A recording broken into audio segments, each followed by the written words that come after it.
Welcome to Revsportz. Australia has won their first match in this series against India, and today Australia won the toss and put India to bat first.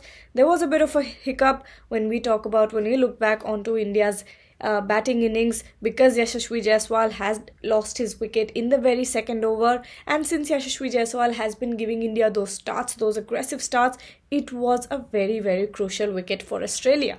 But we have to also talk about Ruturaj Gaikwad's 123-run innings.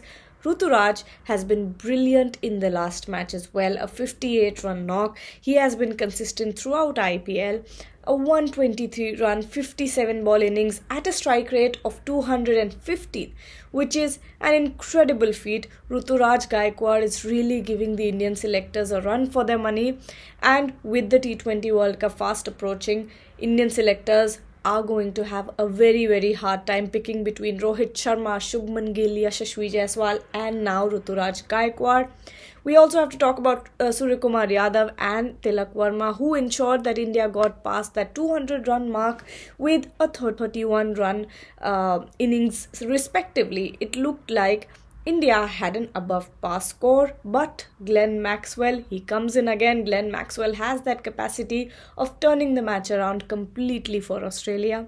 Arshdeep Singh and Avesh Khan, when we talk about Australia's batting innings, ensured wickets in the power play. They got both the openers out. Ravi Bishnoi too took 2 wickets, and the all-important wickets of Josh Inglis and Tim David, that too.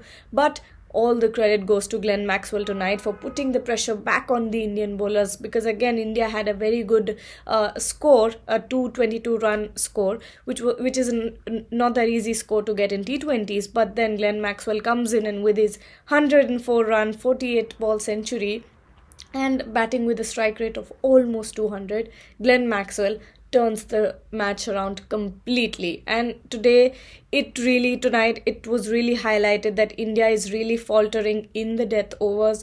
Akshar Patel went for a lot of runs in the death overs. Plus, this was probably one of the worst matches for Prasidh Krishna. Of course, everyone has bad days, but he was really missing his length tonight, and he went for a lot of runs. He bowled with an economy of 17, which is not a good sign for any bowler.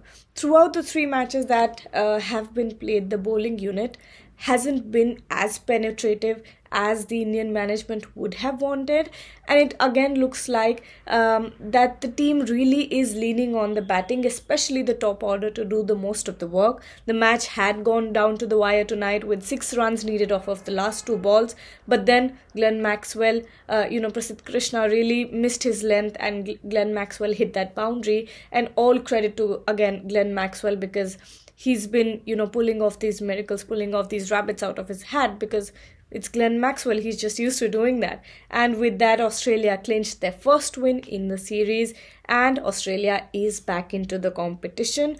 We have 2 more matches to go, so we'll see how this pans out, because right now it looks like a very interesting series with the way that Australia has made a comeback. And with that, I leave you. Stay tuned to Revsportz for holistic sports coverage like you've never seen before.